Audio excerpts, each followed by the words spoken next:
Hi guys, welcome back to my YouTube channel. On this video today I will be showing you how to make delicious Githeri Nyama. I hope you try this recipe out and I hope you like it. I assure you it's completely delicious and it's perfect for anytime lunch or dinner. So let's get started.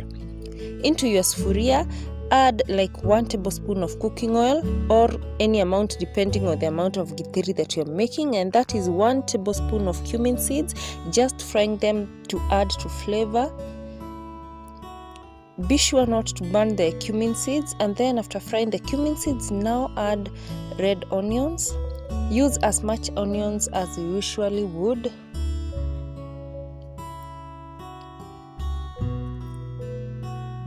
And then after that, now give that a very good mix. Allow the onions to cook until they are translucent. And when the onions are translucent, now start adding crushed garlic. And I used like 4 cloves of garlic. You can use more, you can use less. You can also add ginger if you've got ginger at hand. Give that a good stir.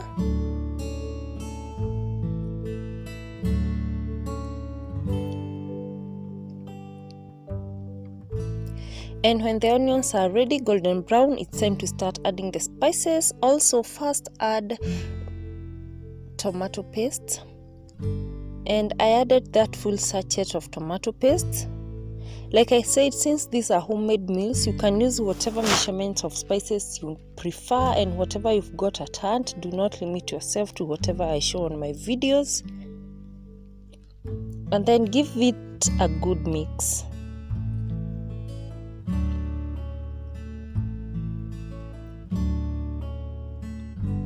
And at this point now, add the spices. For this recipe I used paprika, I used curry powder, and also I used coriander spice.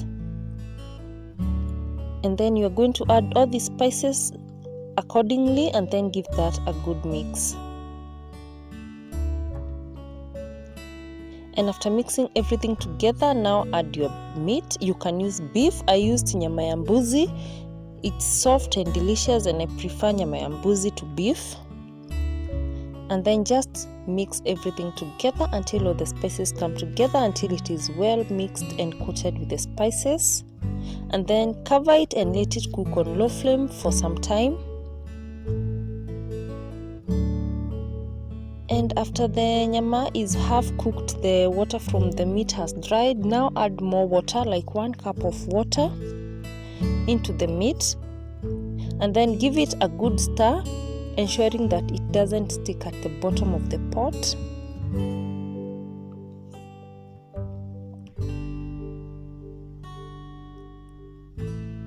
And then now at this point, add your veggies. I only added tomatoes.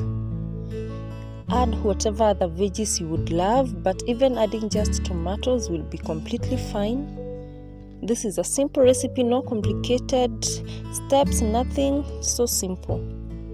And then now cover to make sure that the tomatoes cook well. Just keep checking to ensure that it is cooking well, to ensure that all the tomatoes cooked until they are like mushy.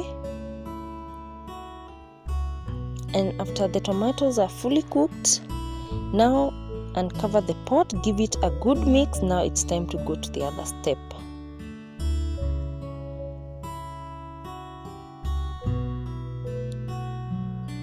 And since potatoes hold a special place in my heart, I had to add 2 large potatoes to my githeri, but you can skip that step. It's completely optional, but I would not like to miss potatoes in my githeri. And now next it's time to add githeri. Add as much or as less githeri as you would prefer. Add it in there and then now give it a good mix.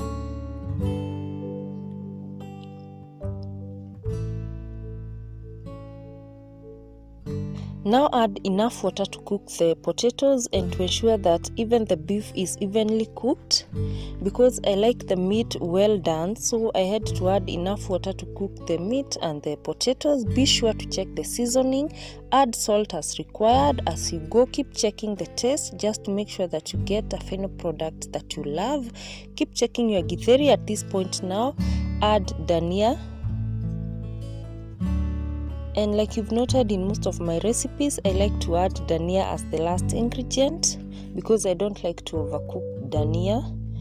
And at this point now, check if the githeri is ready, if the potatoes are well cooked, if the meat is ready, because this is now the last step.